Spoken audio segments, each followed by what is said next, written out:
দল ইতিমধ্যেই আমাদের সাধুবাজার থেকে হরিপদ পোদ্দার মশাইয়ের দল আগমন করেছে।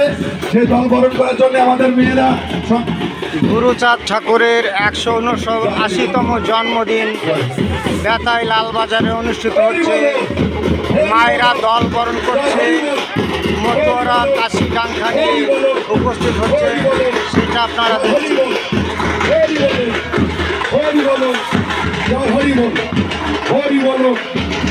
গুরুচাঁদ ঠাকুরের 179তম জন্মদিন বেতাই লালবাজারে অনুষ্ঠিত। সমস্ত ভক্তদের উদ্দেশ্যে বলছি, আপনারা এখনো অভুক্ত রয়েছেন আমাদের মায়েরা দল বরণ করছে, ঠাকুরের নামে দল নিয়ে যারা এখনো হরিচাঁদ মতুয়া মেলা লালবাজারে মিলেছে।